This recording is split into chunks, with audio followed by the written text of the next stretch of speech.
Bueno, muy buenas tardes. Empiezo dando las gracias a mi querido amigo y director, Miguel Falomir. Siempre un placer estar aquí, naturalmente, a la Fundación de Amigos del Reina Sofía. Gracias, Alberto, gracias a todo por esta iniciativa también del curso y, naturalmente, bueno, pues las gracias a mi vicerrectora y a todos los que estáis aquí y online. Y como anunciaba Miguel Falomir, bueno, y a Nadia, evidentemente, como anunciaba Miguel Falomir, yo este último año me he dedicado a Picasso incluso más de lo que me hubiera gustado, y siempre pienso que me encuentro aquí en este auditorio del Museo del Prado hablando de Picasso, encima hoy con un colega que sabe mucho más de Picasso que yo, que es naturalmente Eugenio Carmona, y me veo siempre como con esta especie de compromiso de estar hablando de Picasso y de intentar ver qué son las preguntas que yo me hago de Picasso, y ojalá muchos de ustedes, evidentemente, se las hagan conmigo. Bueno, hoy vamos a hablar de los géneros pictóricos. No es un asunto nada sencillo, menos para mí, que no creo en los géneros pictóricos, como voy a ir explicando, sino que creo que los géneros pictóricos, desde muchos puntos de vista, como antes estábamos hablando con Nuria de Miguel, con el propio Alberto, etcétera, creo que los géneros pictóricos son una invención que de alguna manera se nos impone a los historiadores del arte. Voy diciéndoos ya que los géneros pictóricos son una carga a los historiadores del arte que luego vamos a ver realmente convertidos en carga, ¿no? Y sobre todo yo creo que hay un problema fundamental, y es que yo en mi conferencia no quería andar, contando cosas que luego colegas mucho más ilustres que yo iban a contar de una forma detallada. Hablar de los géneros pictóricos en Picasso, como digo, es un asunto nada sencillo, pero probablemente hablar de los géneros pictóricos en general no son de ninguna manera nada sencillo, aunque nadie pondríamos tampoco en tela de juicio de ninguna manera la pertenencia a esa especie de tradición clásica, por llamarla de alguna manera, que Picasso sigue, que Picasso aprende y que Picasso a la vez rompe o casi. Aquí son dos retratos de dos de sus mujeres, muy separados por el tiempo, evidentemente, uno mucho más clasicista, otro no sé si lo llamaría cubistizante, pero bueno, en cualquier caso, bueno, yo creo que sigue mucho más la tradición pictórica tradicional, el que es más cubistizante, por llamarlo de alguna manera, que el otro. Pero bueno, luego tendremos también tiempo de comentar algunas de estas cosas. En todo caso, como digo, Picasso es un pintor clásico, eso creo que estaremos muchos de acuerdo, que se forma en una tradición académica, muy cerrada tradición académica, a la que luego le da la vuelta, o casi, porque bebe de sus raíces, y bueno, pues al fin y al cabo, esta obsesión que él tiene siempre por el pintor y la modelo, yo a veces pienso que el pintor y la modelo es un género pictórico en sí mismo, ¿no? Y es un género que continuamente vuelve a la mente de Picasso, casi como si la modelo, en este caso no voy a hablar de mujeres, sino que voy a hablar de modelos, y como si la modelo estuviera confiriendo al pintor su propio estatus de pintor, ¿no? Como digo, al fin y al cabo, las modelos tienen algo de musa, en este caso evidentemente es Courbet y sus amigos, y es una modelo desnuda, Picasso las pinta a veces desnudas, a veces vestidas, están los amigos de Courbet y es una modelo musa casi, ¿no? También estamos hablando un poco de un cambio de paradigma que tiene que ver con el propio siglo XX, cuando las modelos se convierten en amantes casi de todos estos pintores en este momento de moda, ¿no? Y he traído algo un poco anómalo dentro de los pintores y las modelos, porque es un cuadro de una mujer, de Jana Bauk, que está en el Museo Nacional de Estocolmo, y es de la artista danesa Berta Wegman, pintando un modelo, que en este caso es una mujer que pinta a un hombre, todos además perfectamente vestidos, cosa que no es tan usual dentro de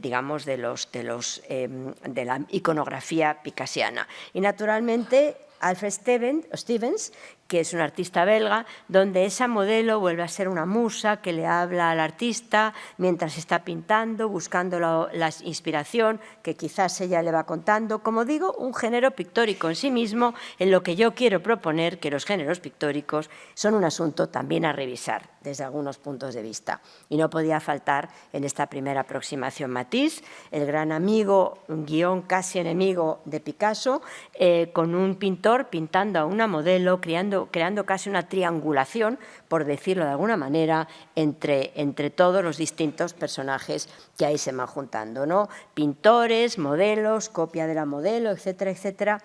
Pero vuelvo un momento a esta formación clásica que tiene Picasso, ¿no? Y que ahí ya vamos viendo una parte de la mitología que es la más literal, porque luego hay otra mitología que es una mitología mucho más invisible y es la propia construcción de Picasso. Pero ahí vemos un personaje a la izquierda del cuadro y yo diría que incluso a la derecha del cuadro, y nos encontramos con ese Picasso clásico de los años 30, de la Suite Bollard, de la obra de arte desconocida, etcétera, donde algo que él aprende en su formación en Barcelona, en La Coruña y luego en la Academia de Bellas Artes de San Fernando, la Escuela Superior de Pintura, que no es que allí aprenda más que en ningún sitio, pero en fin, es algo que a mí me divierte y me atañe porque es un lugar al cual yo pertenezco. Como digo, en esta última...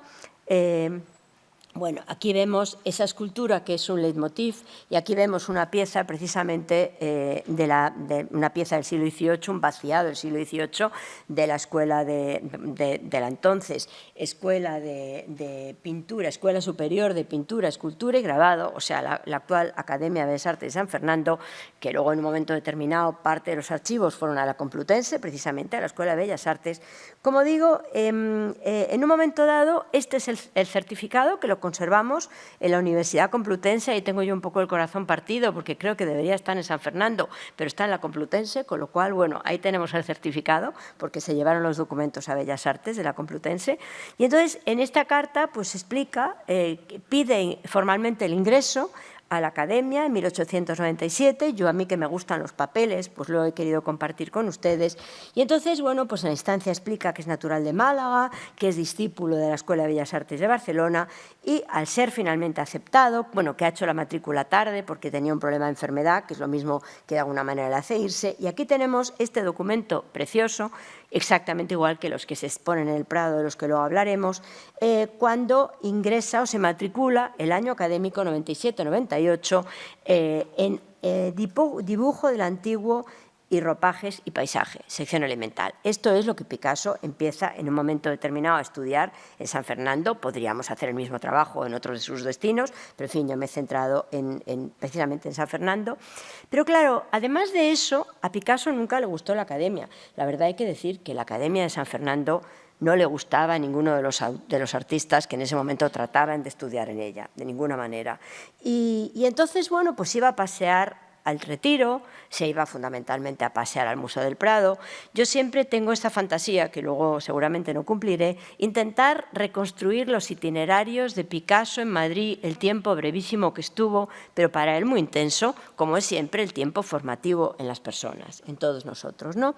Esto es un pequeño dibujito del estanque del Retiro, que se conserva, si yo no estoy equivocada, en el Museo Picasso de Barcelona, donde hay realmente una documentación extraordinaria del artista, y que habla un poco de esos paseos y de ese pintar plein air, que en ese momento, obviamente, en el Museo de Arte, en la Escuela de Bellas Artes, o sea, en la Academia de Bellas Artes, nadie realmente estudiaba. No se estudiaban desnudos, o él al menos no los estudiaba, y desde luego plein air era algo que los impresionistas hacían, pero que en 1897 en España los profesores no estaban de ninguna manera dispuestos a hacer esos ejercicios, que eran mucho más que ejercicios retóricos, evidentemente.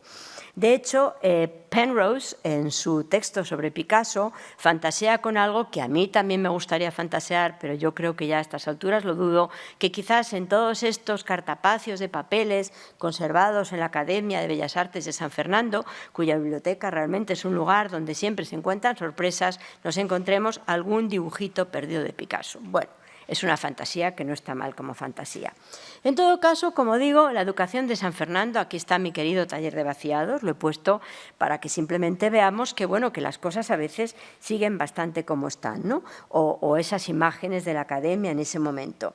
Como digo, San Fernando no era para los espíritus vanguardistas y esto es importante porque pese a todo, a pesar de que Picasso lo era, Picasso aprende cosas que para él van a ser muy importantes.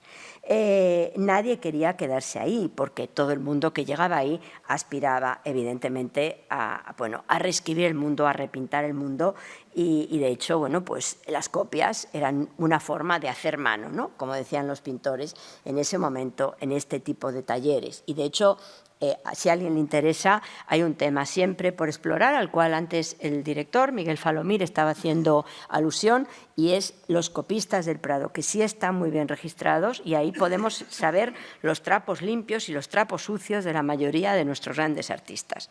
De hecho, también a la academia llega Dalí. Hay una foto que no la he conseguido, he traído esta en la residencia con Maruja Mayo, pero hay una foto del joven Dalí, una ficha de clase, que se guarda en la Facultad de Bellas Artes de Madrid, de la Complu, y entonces llegaba Dalí porque el padre pensaba que si de verdad quería ser pintor tenía que ir a la academia.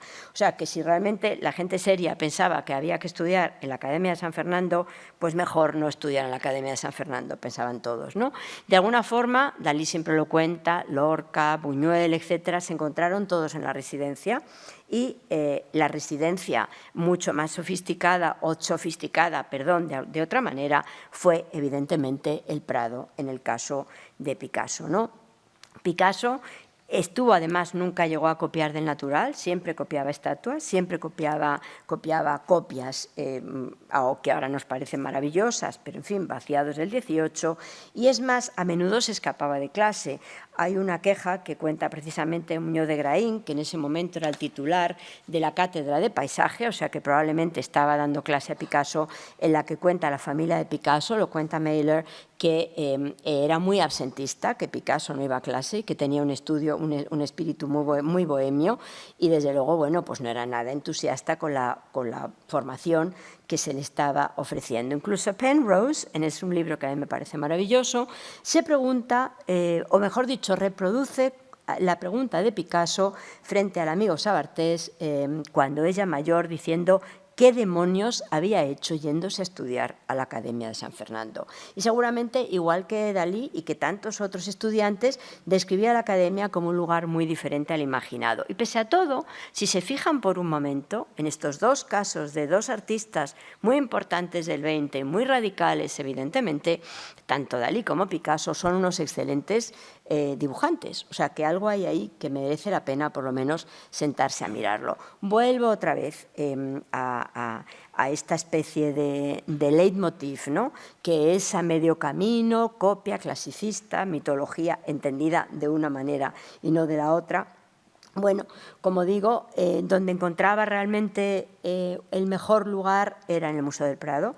Este es un dibujo muy temprano, en el cual dice el Greco Velázquez, inspiradme, pone abajo, ¿no? O sea, Greco Velázquez, inspiradme, dejando muy claro qué estaba mirando y quiénes eran para él los grandes maestros. Luego volveré a esa expo maravillosa dentro de un instante, que en este momento está en el Prado, que es la atmósfera. Quizás del Greco aprende sobre todo la atmósfera, pero bueno, es lo que él dice, inspiradme, ¿no?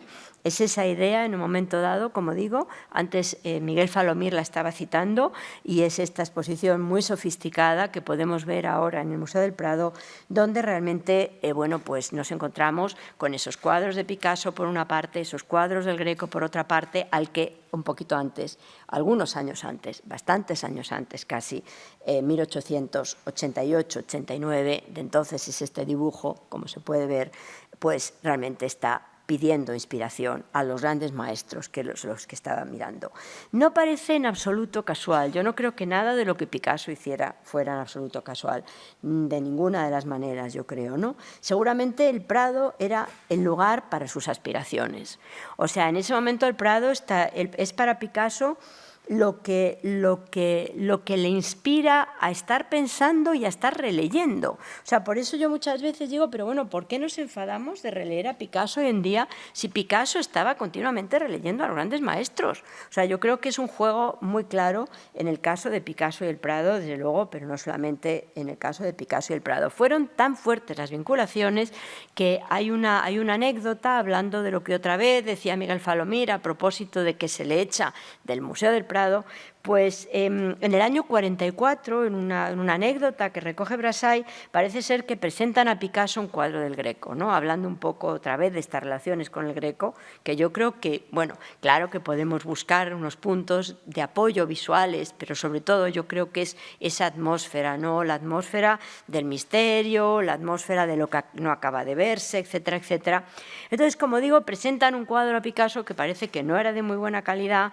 La señora se lo intenta vender y dice, no es que diga que yo que es bueno, es que lo dice el mismísimo director del Prado, que entonces era Álvarez de Sotomayor, le dice la marchante. Y entonces parece que Picasso, perdiendo un poco los nervios, según cuenta Brassai en esta anécdota, dice, ¿cómo que el director del Prado? Yo soy el director del Prado, porque a mí nunca nadie me mandó una carta diciendo que hubiera dejado de serlo. Naturalmente, la vinculación de Picasso, como todo el mundo recuerda, fue precisamente durante la República, y claro que nunca le mandaron una carta, porque efectivamente nunca, jamás, desde entonces, volvería a España.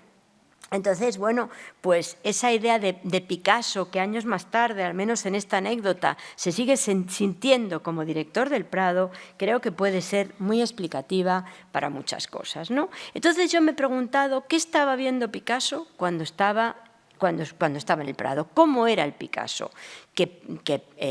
o el Prado que Picasso vería, y eventualmente qué cosas le pueden haber servido para esos géneros que él luego va a releer.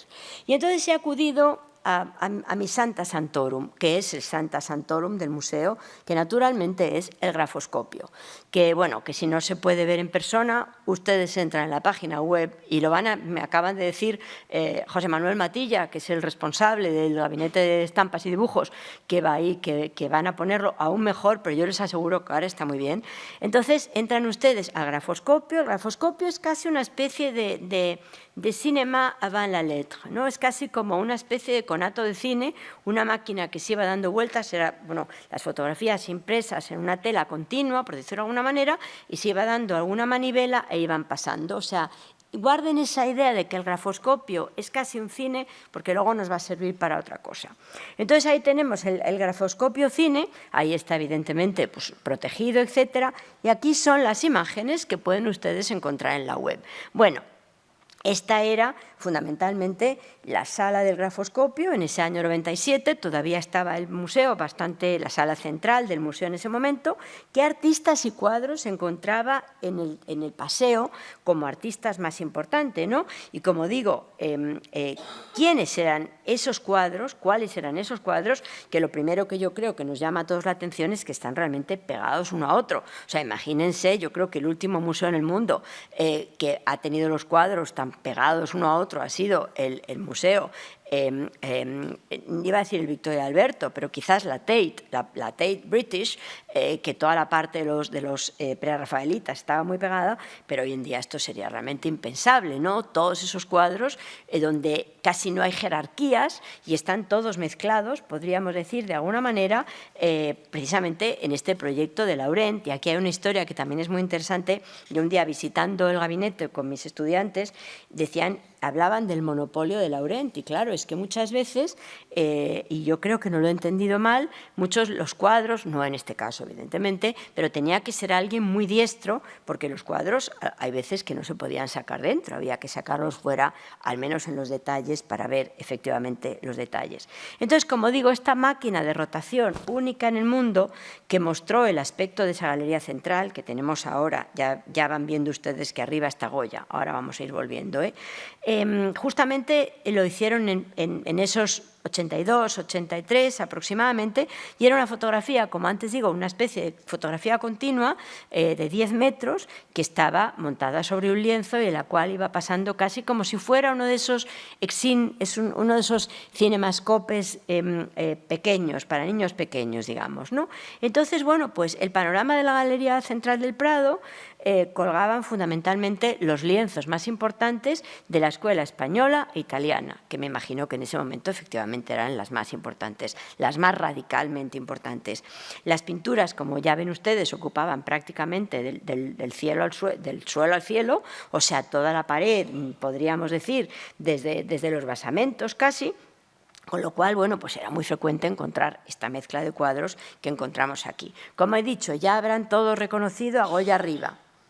Aquí está Goya, aquí están estos fusilamientos, ¿lo ven? Que está justo en la parte superior derecha, y está el Cristo, justo arriba está Goya, y ahí nos encontramos con que evidentemente, bueno, luego vamos a ver Corea. Picasso toma muchísimas cosas también evidentemente de Goya. Goya le interesa fundamentalmente esta escena, casi la reproduce en sus pinturas de historia, casi cosa a cosa, ¿no? Entonces, bueno, pues lo que se hacía básicamente era cuadros importantes y luego rellenaban los huecos con cuadros que no eran tan importantes.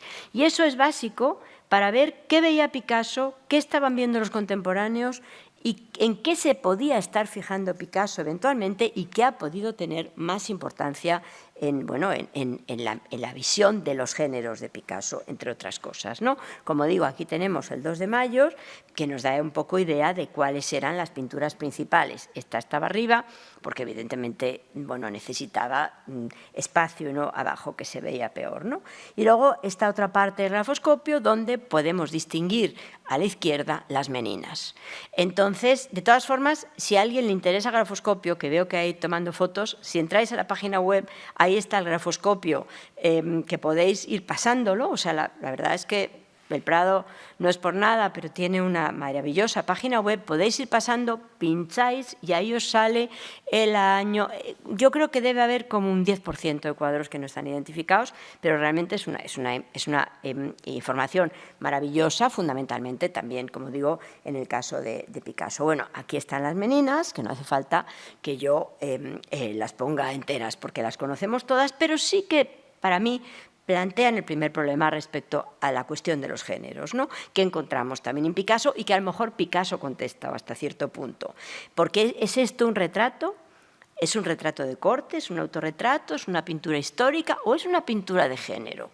Porque, claro, aquí podríamos estar barajando muchas distintas acepciones. Bueno, yo creo que aquí, en este remake que hace Picasso, contesta, yo creo, de una forma bastante clara. Yo aquí veo que es una pintura de género. O sea, Picasso entiende perfectamente que las meninas tiene poco de pintura de corte, y aquí estoy siendo un poco exagerada porque voy a necesitar serlo de ahora en adelante, y es una pintura de género, podríamos decir, ¿no? Vuelvo otra vez al grafoscopio para que reflexionemos un poco en lo que a mí me interesa, ¿no? ¿Qué vio Picasso y por qué vio eso que vio Picasso? Primera cosa que nos llama la atención es que las meninas están totalmente fuera de su Santa Santorum, están mezcladas, ¿no? Que eso también nos da idea de cómo funciona la propia iconografía del museo. Pero ¿quién está ahí arriba del todo? También en una posición preeminente, pues naturalmente que está nuestro amigo, digo nuestro amigo porque ahora está muy de moda, naturalmente, está precisamente el esclavo de Picasso, de Velázquez, que tantas veces se ha hablado de él, ya Juan de Pareja, ahí le veis arriba también, ¿no? Y veréis por qué estoy hablando de él. Bueno, ya sabéis que ahora tiene una exposición en el Metropolitan, que ha habido muchísimos líos en esa exposición, porque evidentemente, si le vemos, pues ha sufrido quizás algunas maniobras de blanqueo, de autoblanqueo, que nadie le ha blanqueado. Entonces, ahí nos damos cuenta de que de repente, en esta imagen, pues está casi, no digo que en el mismo plano que las meninas, pero casi. Entonces, claro, tenemos también que ver en esas jerarquías del arte, porque finalmente los géneros no son sino jerarquías del arte, qué es qué y quién es quién. He traído aquí otro cuadro clásico del museo, que es evidentemente Artemisia. No sé si Picasso vio Artemisia, creo que sí, por la foto que voy a ver ahora, pero claro, lo que no tenemos claro es si este cuadro de Artemisia Gentileschi en ese momento estaba realmente atribuido Artemisia Gentileschi, pero si lo vemos por un momento, ahí arriba, mirándolo con muchísimo detenimiento, el blanco, el brazo, la puerta, nos damos cuenta que el cuadro, también por el tamaño, respecto al tamaño inferior, probablemente el cuadro estaba pintado. Pero bueno, todo esto me parece importante porque finalmente en todas estas cuestiones de género, que no son sino cuestiones de calidad, o sea, la Academia del siglo XVIII inventa, o mejor dicho, reinventa los géneros, digamos, aparezca o no figura humana, y cómo aparece esa figura humana, si es excepcional o no, o sea que vuelve a estar unido a un tema que yo creo que es fundamental y es el tema de la calidad. Por eso, ¿qué vio Picasso? ¿Qué estaba ahí? ¿Cómo vio todos esos géneros mezclados? Todos esos artistas mezclados, una forma de ver los artistas que nada tiene que ver con el mundo contemporáneo, quizás también fueran importantes a la hora de ver qué es lo que él aprendió, porque evidentemente ya hemos visto que la Academia aprendió lo que aprendió, que fue más bien poco, y que en el Prado ocurrió, digamos, sus aspiraciones pictóricas, ¿no?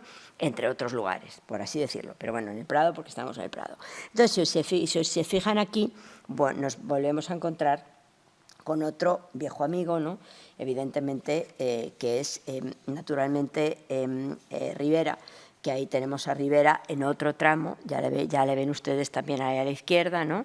Y ese, bueno, claro que Picasso hizo pinturas religiosas, no muchas y muy particulares, pero evidentemente estaba mucho dentro de una tradición que evidentemente, insisto una vez más, tenía mucho que ver con la propia tradición que estaba aprendiendo en el Prado, por así decirlo, ¿no? Cuestiones, pues, que tienen mucho que ver con la calidad, lo que se muestra, dónde se muestra, cómo se muestra, y que a su vez, evidentemente, tienen también mucho que ver con otras cosas que están muy relacionadas, obviamente, con estos géneros pictóricos que nos reúnen aquí esta tarde. Entonces, en esas jerarquías, pues está claro que los cambios en la cultura visual son fundamentales, y también fueron fundamentales los cambios en la cultura visual y la calidad y las jerarquías a las cuales Picasso, en sus paseos por el Prado, tuvo acceso. Como digo, en el primer tramo estaba dedicado a los pintores españoles, que son los que hemos visto hasta ahora, ¿no?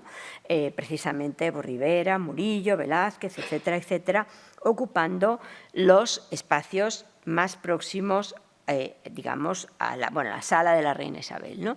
Pero sobre todo son artistas que yo creo que desde muchos puntos de vista, y lo vamos a ir viendo, fueron muy importantes en la carrera picasiana o en el ojo picasiano, en la formación del ojo picasiano.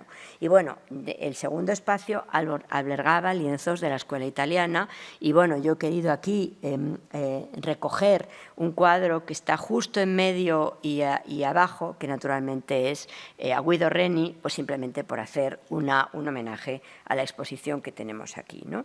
Entre todos estos retratos, claro, entre todos estos cuadros había muchos retratos, todos los retratos que se pueden ahí distinguir, y si no me creen, si están muy lejos, de los bufones, etcétera, etcétera, y muchos retratos ecuestres, evidentemente, algunos paisajes también, como no, todos los retratos, y luego, naturalmente, bueno, pues además de los paisajes, estaban todos los retratos mitológicos. En este caso concreto, bueno, yo he traído a Tiziano, que fue evidentemente uno de los artistas más importantes, y que siempre nos pinta estas Venus, que si lo vemos dentro del contexto picasiano, pues son un poco como las modelos de Picasso, ¿no? Fíjense también en este cuadro, que más o menos es de los mitad de los 50, perdón, en el que hay una modelo abandonada. Es una serie muy incómoda, pero muy incómoda de hablar por ella, digo, porque es la serie de las pintoras, en las que Picasso realmente está pintando a una pintora muy desgalichada, muy desaliñada, poco atractiva, y a unos personajes que están mirando con muchísima atención un cuadro abstracto. Guardémonos también este cuadro en la memoria. Y luego hay esta modelo tumbada, a la que nadie hace mucho caso, que yo creo que está un poco en la tradición de las Venus, ¿no? De todas esas Venus de los venecianos y de todas esas Venus de la historia del arte. Y luego también biopaisajes, evidentemente, biopaisajes colgados, en este caso, de Gaspard Douay, Y naturalmente vio bodegones. Vio más bodegones de los que uno podría pensar, porque esos cuadros de relleno, si se me permite el nombre, en ese grafoscopio, que es más o menos el modo en que las cosas estaban en época de Picasso, pues, o que pudo eventualmente ver Picasso, aquí tenemos a Luis Egidio Meléndez, que yo creo que es uno de los grandes bodegonistas del museo y que en ese momento estaban de relleno, pero ahí estaban y los vio. De modo que Picasso veía todo tipo de géneros en sus paseos por el Prado. Pintura religiosa, evidentemente, pintura mitológica, de esa primera mitología que luego está la otra mitología, pintura histórica, obviamente, ahí tenemos a Goya, retratos, autorretratos, pintura de género también, y evidentemente pues bodegones, paisajes, etc. De todos modos, quizás los toma como punto de partida para sus trabajos, pero evidentemente siempre les da la vuelta y nos obliga a repensarlos, podríamos decir, como en esta imagen de las meninas, que yo digo, bueno, quizás para mí a veces Picasso resuelve problemas que me crean los cuadros respecto a su género. Yo he dicho que soy poco crédula con los géneros pictóricos, pues Picasso en sus remakes, en sus relecturas, en su volver a mirar las cosas, me aplaca un poco mis dudas, a veces, otras las incrementa, que también es interesante. En todo caso, ya hemos dicho que, bueno, que Picasso es un pintor absolutamente clasicista, ¿no? Además es un pintor que va y viene del clasicismo, pero que yo estoy segura que ese clasicismo lo aprende en esos paseos, evidentemente, ¿no? En esos paseos por esa gran pinacoteca donde ve todo esto que está viendo. Bueno, como digo, me detengo un momento en esta obra de arte desconocida, que es para mí una de las obras maestras de Picasso, donde se muestra más claramente este Picasso clasicista, que es el Picasso de los grandes géneros, por decirlo de alguna manera, y que habla de este tipo de mujeres, ¿no? De mujeres clásicas, por decirlo de alguna manera, que volvemos a reencontrar en el año 22, o que mejor dicho, que habíamos reencontrado el año 22 en dos mujeres corriendo por la playa, una pintura clasicista donde las haya, que podemos unir. No sé si podemos decir que es un género bañistas. Yo creo que la vanguardia es un género bañistas, que evidentemente podemos unir a todos sus grandes amigos, a todos los grandes géneros bañistas, pero también podemos unir a algo como esto, ¿no? Entonces, ¿es esto realmente una pintura heroica? ¿Es una pintura de género? ¿Es un retrato? ¿Es una pintura de género? Bueno, ¿qué género es este, no? ¿Qué sentido tiene este género que en un momento determinado está contándonos también parte de ese clasicismo, podríamos decir, ¿no? O una parte, digamos, importante de ese clasicismo, por así decirlo, ¿no?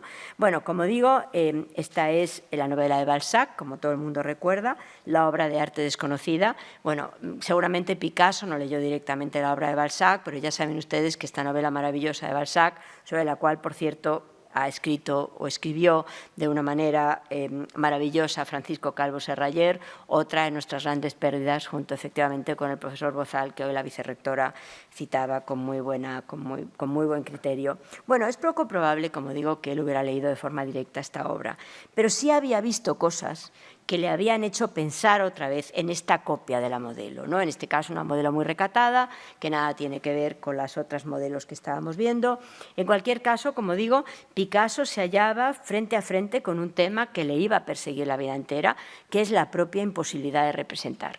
O sea, los problemas de representar, ¿no? La imposibilidad que hay de representar. Para quien no recuerda la historia que se cuenta es la de un gran pintor que se pasa la vida obsesionado pintando un cuadro que no quiere mostrar. Le intentan varios pintores jóvenes que se lo vaya enseñando desde muchos puntos, digamos, con muchos juegos distintos, hasta prestarle un amante, entre otras cosas, y cuando por fin consiguen verla, se dan cuenta que lo único que hay realmente es un garabato, podríamos decir, ¿no? Es además una novela que, como muy bien estudia Calvo Serrayer, hay algunos como Poussin, que son autores clásicos, otros inventados, pero bueno, el secreto aviva la curiosidad en esta en esta obra maestra desconocida, pero el secreto realmente es la imposibilidad que el artista tiene en última instancia para copiar, para representar. Precisamente en esa Suite Volard, de la que antes estábamos hablando, que yo decía antes que la modelo me recuerda un poco a una parte de esa mitología, y al mismo tiempo a esos vaciados, ¿no? En este caso concreto, bueno, ahí está el perfil de una de las amantes en ese momento de Picasso, con este efebo que en un momento determinado encontramos y que tiene mucho que ver con algo que probablemente veía, que son las Venus, que son toda esa pintura mitológica que en un momento determinado va apareciendo en su paseo por el Prado, incluso en esa obsesión entera que tiene toda la vida por pintar a la modelo, ¿no? Por pintar a esta modelo que va tomando digamos, una especie de Venus activa, por decirlo de alguna manera, una Venus moderna, como diríamos casi, pero Venus al fin que ha aprendido también en todo lo que ha visto, ¿no? Vuelvo aquí a este cuadro. Picasso es ya un hombre muy mayor, ¿no? Es la necesidad de hacerlo en el 63, pero en el arte en 1963 Picasso y sus géneros, si admitimos que el pintor con modelo es un género de la pintura, y yo creo que sí, pues esto es lo que en realidad está pasando en este momento, si somos realmente conscientes de que es 1963. 1963 está reinando el género también, pero un género bien distinto. En este caso, naturalmente, representado por Andy Warhol, con una pintura que a su vez es una pintura de género o es un retrato. Naturalmente, esta es la muerte del presidente Kennedy, con la viuda de los Estados Unidos, Jacqueline Kennedy Onassis. ¿Es esto un género pictórico de alguna manera, a pesar de la repetición? Y también probablemente en el caso de Picasso, de Warhol, la imposibilidad de representar. De hecho, esto que antes se estaba haciendo, esto que es el expresionismo abstracto, ya estaba perfectamente clausurado en ese año 1963. De alguna manera, a Picasso nunca le gustó este arte abstracto, de ninguna de las maneras, y de hecho yo antes decía, guardemos un poco en la mente un cuadro, una estampa a la cual vamos a volver. ¿Es esto la pintura de género ha muerto? No, de ninguna manera. O sea, aquí está Warhol haciendo una pintura de género y haciendo otra pintura de género, que en este caso concreto son bodegones. Siempre algo que se va reconstruyendo, que nos obliga a representar y a revisar el propio concepto de género, que desde luego cuando Warhol está haciendo estos bodegones, hacer un bodegón no significa en absoluto lo mismo que esos cuadros de Meléndez, que en el grafoscopio lo que estaban haciendo era rellenar un poco una pared, porque no eran los cuadros fundamentales. Por eso he dicho antes, guarden esta imagen. Esta imagen, a lo mejor en esta imagen nos hemos hecho la pregunta equivocada. No es la modelo abandonada, no es esa mujer, que evidentemente se puede hablar mucho de esta imagen de 1954. Estamos hablando 10 años casi cuando está por ahí haciendo las cosas Pollock. Lo que en realidad está criticando Warhol aquí, Picasso aquí probablemente es esa pintura abstracta que él detesta. Estos melenudos, bueno, muy tímidos melenudos, evidentemente, estamos hablando de los 50, son existencialistas, como se llamaban en ese momento, como es la maga de la novela de Cortázar, está de alguna manera criticando a todos estos que han abandonado el género y la representación, ¿no? Claro que yo siempre he leído que, bueno, que muy mal, que estaba criticando a las pintoras, que estaba hablando una vez más con esa modelo, que es casi un Tiziano moderno abandonado ahí de alguna manera. Bueno, entonces ya no hay género casi, pero yo creo que sí, que sigue habiendo género, como he dicho, pero el género ha cambiado completamente de categoría. Ya nadie se atrevería a decir que las latas de Andy son un género menor respecto a sus Jackies. Picasso es ya entonces, como digo, un artista del pasado, mal que nos pese. Sigue siendo un artista muy importante, pero un artista del pasado. Y ahora llega esa pregunta, ¿pero de qué pasado? ¿De qué pasado estoy yo hablando, no? ¿Y qué le enseña el Prado? ¿Y qué ve allí? ¿Qué aspiraciones le enseña el Prado, sobre todo, ¿no? También probablemente la revisión de los géneros, como estoy tratando de decir todo el tiempo, que se van apareciendo sin tregua, por ejemplo, en todos los autorretratos que hacen la Suite Bollard. Quizás más importante que la modelo o que esa máscara del Nilo que guardamos en la Academia de Bellas Artes de San Fernando y probablemente en otras muchas academias, esa representación del pintor, del escultor, del artista, que se convierte exactamente igual que en las Meninas en una representación del autorretrato, género autorretrato, podríamos decir, ¿no? Como digo, esta es una mitología y luego está la otra. Bueno, él hace muchos autorretratos a lo largo de su vida y luego hace unos autorretratos que son la mitología Picasso, esta muy conocida portada de la revista Life, donde aparece uno de estos retratos que otro le hace, pero que en realidad no es que le haga otro, sino que son autorretratos con la consciencia y con la aquiescencia total del artista. En esta revista Life, además, como seguramente algunos de ustedes sabrán, se habla mucho de ese Picasso español, y bueno, y es casi como lo que dice Gertrude Stein, ¿no? Que España es muy cubista, o sea, esas cosas de los estereotipos culturales de un país que se ve siempre en un lugar más bajo, exactamente que igual que el bodegón respecto a la pintura de historia, y ahí se cita a todos esos grandes maestros que él ha visto en el Prado, a todos los Rivera, a todos los Goya, etcétera, etcétera, los grandes maestros españoles. Es un reportaje a todo lujo sobre España, bastante, bueno, que es muy interesante de analizarlo, yo no tengo tiempo de aquí, pero bueno, en todo caso, y también junto a eso está hablando evidentemente de García Lorca, los grandes poetas, los grandes escritores, o sea, Picasso, digamos, como la esencia de lo español y del arte español, podríamos decir, ¿no? Aquí tengo yo estos otros retratos que forman parte de una mitología que es un género también, en este caso no pictórico, y es el género Picasso, artista pobre, Picasso español, Picasso francés. Bueno, esto es uno de mis retratos favoritos, que la hace Miller en un espejo. Picasso disfrazado bailando, en fin, Picasso en la bañera, Picasso con Brigitte Bardot, Picasso bailando con un travesti. Esta es otra. Estos son todos los autorretratos que él se hace a través de persona interpuesta. Estamos ya en el siglo XX, ya no estamos hablando del mismo autorretrato que en un momento determinado estaba haciendo Velázquez en Las Meninas. Y luego además pinta retratos. Antes veíamos este retrato maravilloso de Olga, y está pintando retratos de su última mujer, también con un estilo muy distinto. Otra vez aquí aparece la maga de Cortázar, de alguna manera, ¿no? La idea de esta mujer moderna que fuma gitán, que tiene el pelo corto, que es la mujer, las aspiraciones también de modernidad en un momento determinado que Picasso encuentra en Francia. Y naturalmente esta crucifixión, esta escena religiosa, muy sui generis, como antes estaba diciendo, y luego pintura de historia, como no, el famoso Guernica. Y bodegones, pinta muchos bodegones, y sobre todo esta imagen en la que luego me voy a detener, que para mí es una pintura de género, pero claramente.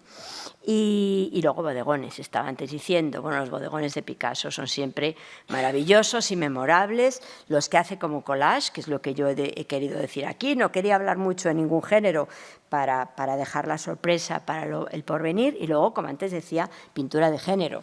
Esta pintura, esta conocida estampa, ¿no? La comida frugal, sin duda alguna es una pintura de género. O sea, él cuenta muy bien lo desclasado de Picasso, lo cuenta John Berger fenomenalmente bien, y bueno, y en un momento determinado él está pintando lo que está pasando como una pintura de género, podríamos decir, ¿no? Y son todas estas escenas maravillosas. Bueno, ahí podríamos decir que hay un toque de alguna manera greco, aquí yo lo veo muy claro, pero aparte de lo formal, en lo que no me voy a meter mucho y no me he metido mucho, evidentemente también el circo es una pintura de género, porque es lo mismo que está haciendo Brassai en foto, es lo mismo que de repente ambos ven en el Circo Medrano, y es un poco la vida en la ciudad de los desclasados. Pero al mismo tiempo, si Picasso tiene razón, Brassai es un desclasado, quizás también tenga algo de pintura autobiográfica, podríamos decir, ¿no? Bueno, esta es una foto de Brassai, he querido hablar de estas representaciones de lo que ambos ven y que cada uno desplaza a su manera, ¿no? Hablar de género es muy complejo, decía yo antes, en cualquier situación, ¿no? Hablar de género es lo más complejo que hay en la historia del arte, y yo diría que es incluso más escurridizo que hablar de Picasso y su relación con las mujeres. Fíjense ustedes lo que les digo. Bueno, las cosas no son nada sencillas, evidentemente, como nos han contado siempre, o al menos nos han enseñado a menudo. No solo porque un género mitológico también son todo lo que se cuenta de Picasso, lo que Picasso cuenta de Picasso, lo que Picasso deja fotografiar, sino porque los propios géneros de la pintura están muy unidos a cambios sociales y hay que revisarlos completamente. ¿Dónde podemos irnos para revisarlos? Desde luego a España, no, y a Francia tampoco. Así que me desplazo un momento en el tiempo y en el espacio, y me desplazo, como no, a Vermeer. Justamente a esta pintura, la pesadora de perlas, la pesadora de oro.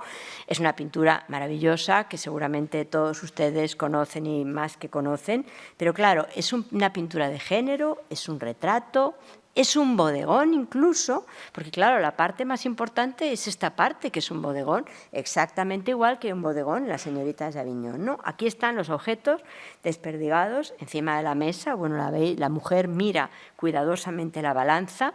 Como siempre nos pasa con Vermeer, podemos inventar una historia frente a lo que estamos viendo. Y como digo, es un trabajo de enorme precisión, porque pesar perlas no es un asunto sencillo, porque son irregulares, se escurren, se escapan. Bueno, a primera vista, visitando la National Gallery de Washington, que es donde está este cuadro maravilloso, del 64, 1664, cualquiera podría pensar que a lo mejor se trata de la mujer de un comerciante al que está ayudando en un momento determinado pues, a hacer recuento de los bienes. Y de hecho, el cuadro recibió primero el nombre de Joven pesando oro y en la subasta de 1830 se llamó así, La pesadora de perlas. Para mí mucho más inquietante, evidentemente, por lo que antes estaba diciendo, ¿no? Porque las perlas son muy difíciles de pesar, se escapan continuamente. Bueno, sin embargo, esta pesadora de perlas o de oro se manifiesta, igual que muchas otras mujeres de Vermeer o de Vermeer, como alguien que nos está también planteando cuestiones serias respecto a esos géneros pictóricos que tenían, como digo, una jerarquía. Primero estaba, obviamente, en la jerarquía clásica, la pintura de historia. Después estaba retratos, paisajes, bodegones en el último lugar. Y el género dependiendo del siglo. En el siglo XIX no estaba muy bien visto. Como digo, del mismo modo que sus lectoras o sus escritoras sugieren el misterio último de esa carta, ¿no? ¿Qué pone en la carta? ¿Cuál es el contenido de la carta? Y que lo queremos continuamente descifrar. Pero deténganse un minuto conmigo en eso que hay detrás, que es un mapa holandés, que es el que nos va a dar muchas pistas de lectura sobre el género. Bueno, el 17 holandés, todo el mundo lo sabe, era uno de los lugares más modernos. Eran modernos por los viajes, por los cambios que había cartográficos que habían ido ocurriendo, por todo el comercio que se había desarrollado. Y aquí tenemos un problema, no solo en la pesadora de cartas, bueno, en este caso el cuadro al fondo es un cuadro religioso, pero no solamente en este bodegón maravilloso que está pintando, pero, por ejemplo, Huygens, Franz Schneider dice que es un pintor de animales y de escenas de cocina, le sitúa entre los pintores de historia. Bueno, no está mal como pregunta, por lo menos para empezar la discusión, porque hasta qué punto podríamos entender que esto es una pintura de historia. Entonces, ¿quiere decir que en la Holanda del siglo XIX las escenas de género tienen algo de pintura de historia? ¿Quiere decir que el género, en ese mundo supermoderno, las escenas de género son realmente escenas de historia? Es un poco, lo está pasando y lo estás viendo, que decía la CNN, podríamos decir, exactamente igual que en este mundo de Picasso, que veremos dentro de un momento, esas escenas cotidianas son claramente más que retratos, son escenas de género por algo que vamos a ver. Pero ¿qué hacemos, por ejemplo, con este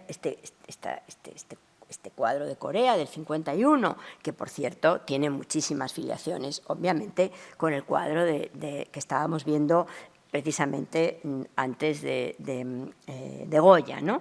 Pero luego también tiene filiaciones no solamente con el cuadro de Goya, que son muy obvias, ese cuadro que ve en su paseo, que va a seguir viendo después, que va a seguir recordando después, sino que también tiene filiaciones de repente con algunas de estas obras de ese periodo fascinante. Nunca va a encontrar una luz más bonita, del modo en que agrupa a la gente, separa a la gente, establece el diálogo con los personajes.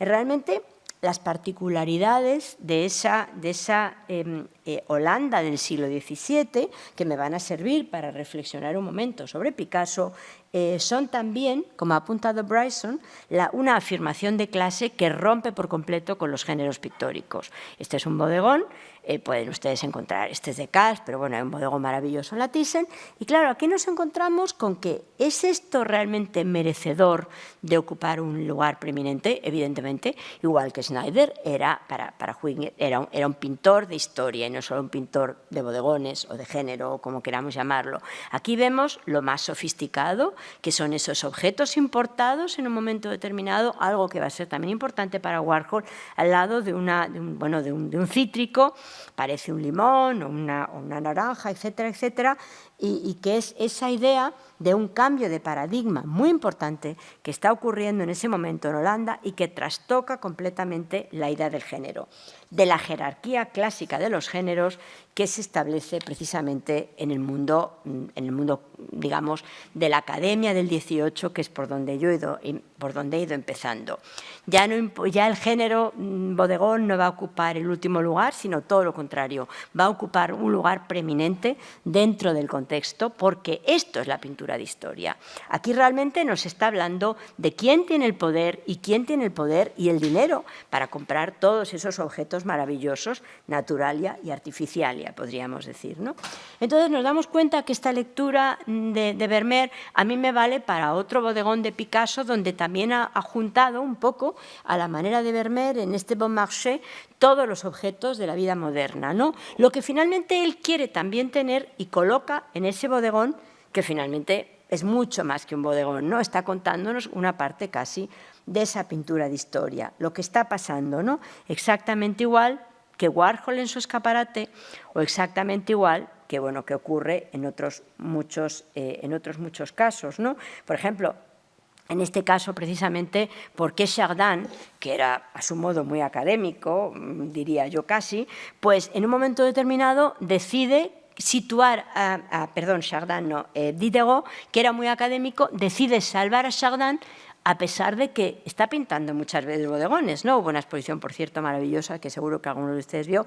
En este caso, esta tabaquera, no hay una figura humana, que era lo que realmente dictaba los géneros pictóricos, la categoría de los géneros pictóricos, pero bueno, él lo explica como le parece, y dice, bueno, la figura humana acaba de salir, va a entrar, en fin, justificaciones para hablar de esa idea, de ese cambio de paradigma que está pasando ahí delante de nuestros ojos. Bueno, y que demuestran, en este caso, ese mapa.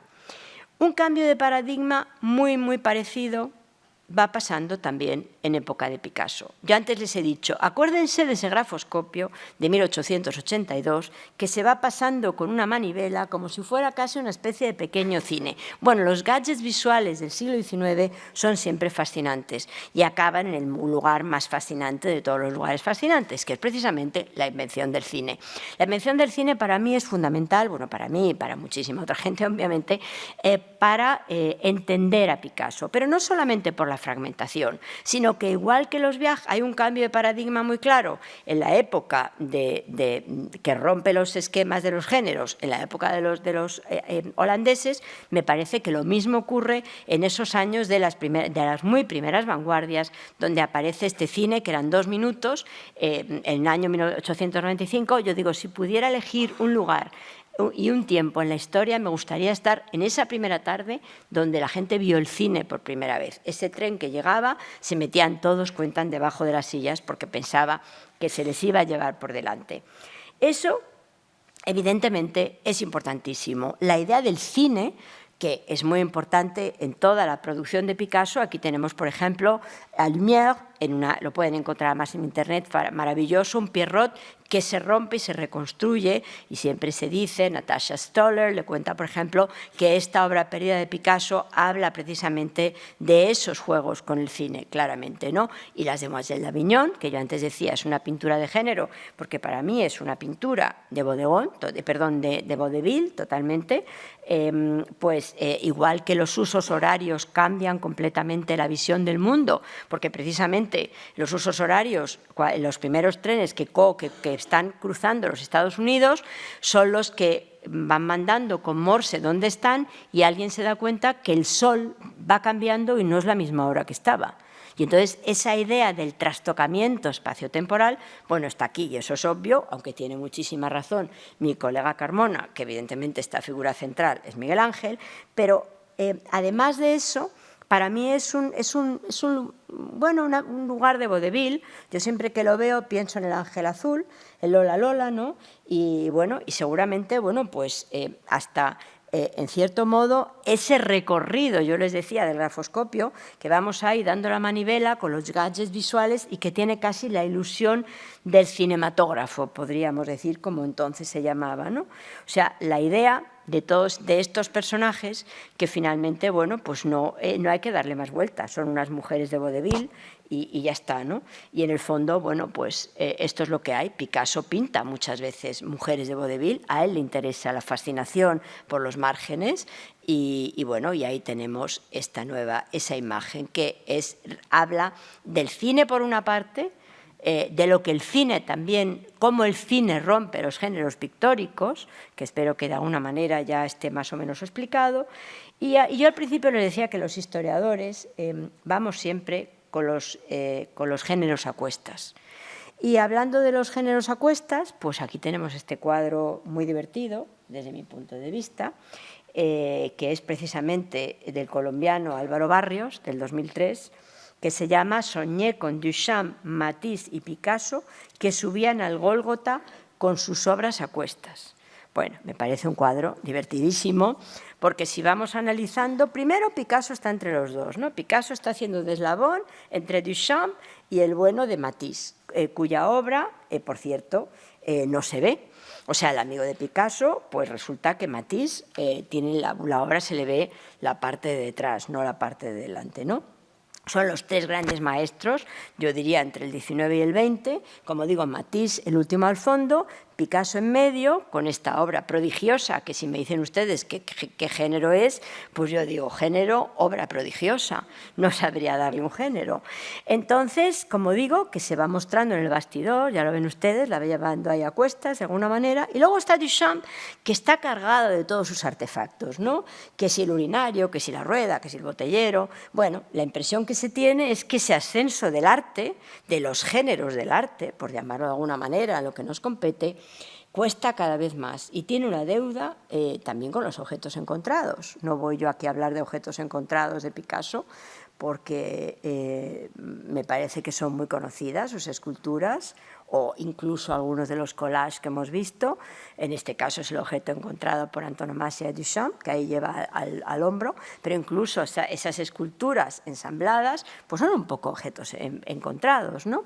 En esta obra de Barrios que vemos, que me parece que es una obra divertidísima en la que los historiadores llevamos nuestra cruz a cuestas, que son los géneros pictóricos, ¿no? Y más cuando estamos hablando de traducciones de estos géneros pictóricos, sean también los géneros postizos como la mitología picasiana como género, ¿no? Unos géneros también un poco más abiertos, podríamos decir, ¿no? Pero además de este cuadro y de esta casi como noción mediadora de Picasso, que no es muy nuevo, pero no es muy viejo, que no tiene ningún, vamos, no es nada inocente este cuadro de Barrios, ¿no?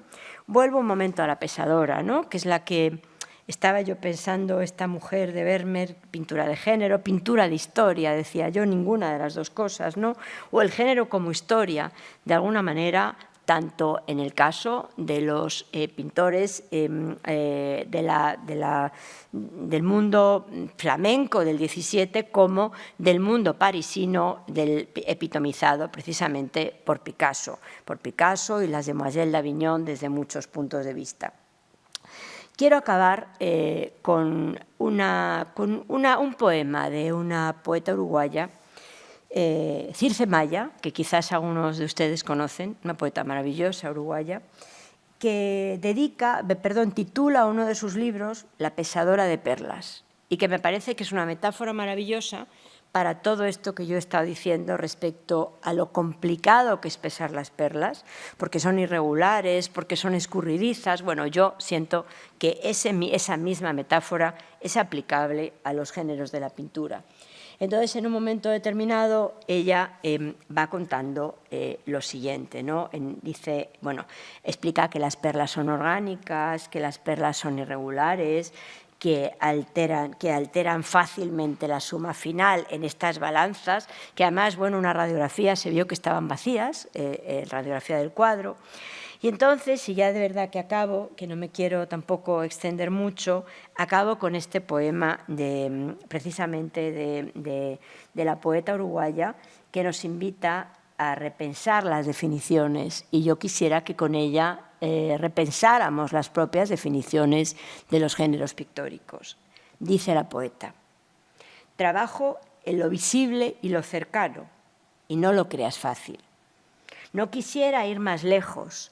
Todo esto que palpo y veo, junto a mí, hora a hora, es rebelde y resiste. Para su vivo peso, demasiado liviana se me hacen las palabras. Me parece que este es un modo de acabar realmente con esta imagen, pero todavía podemos acabar con esta otra imagen, que digo género, obra sin género, de Picasso, y realmente cuando estamos hablando de los géneros, de las relecturas de los géneros, después de este paseo por este grafoscopio, con lo que debió de estar viendo Picasso, pues la verdad es que a mí al menos se me hacen demasiado livianas las palabras. Muchas gracias.